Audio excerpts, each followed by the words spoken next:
కేంద్రం వివక్షపై నిరసన చేపట్టాలని Telangana Congress political affairs committee సమావేశంలో నిర్ణయించారు.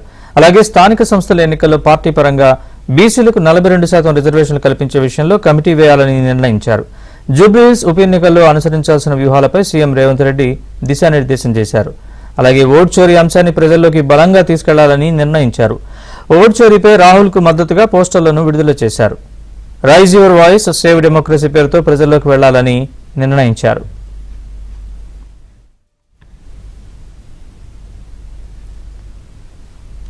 పీఎస్సీ నిర్ణయాన్ని మంత్రులు వెల్లడిస్తున్నారు. ఇప్పుడు లైవ్ చూద్దాం.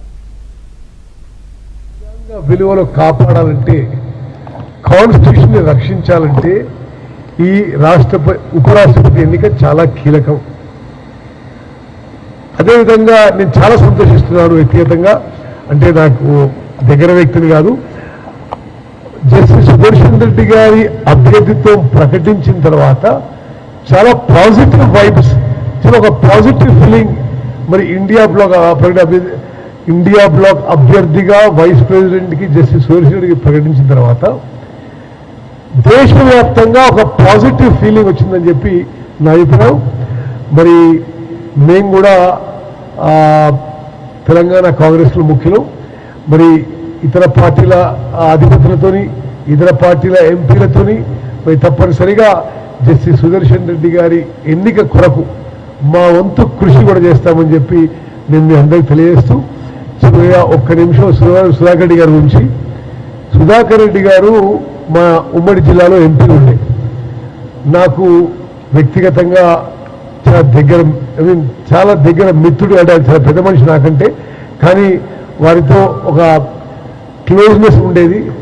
Very highly principle man, committed to communist ideologies, వారి ఎథిక్స్, మోరల్స్, వాల్యూస్, మరి కింది స్థాయి కమ్యూనిస్ట్ కార్యకర్త నుంచి భారతదేశంలో సిపిఐ పార్టీకి నెంబర్ 1గా ఎదిగి ఏనాడు కూడా సిద్ధాంతాలకి విలువలకి ఏమాత్రం ఈ maintain the highest principles, highest morals and ethics and politics. అంటే దగ్గరగా మా జిల్లా ఎంపీ కూడా చూసిన, ప్లస్ కాంగ్రెస్ సిపిఐ అలయన్స్ ఉన్నప్పుడు చర్చల్లో పాల్గొన్నాం. సరే, వారిని is really a great man. వారిని మేము మరణించిన ఈ సందర్భంగా వారికి, కమ్యూనిస్ట్ కామ్రేడ్లు అందరికీ మా ప్రగాఢ సంతాపం, సానుభూతి తెలియజేస్తూ రేపు ఉదయం 10 గంటలకి రాష్ట్ర ముఖ్యమంత్రి గారు మరి మంత్రివర్గ సభ్యులు అందరూ కూడా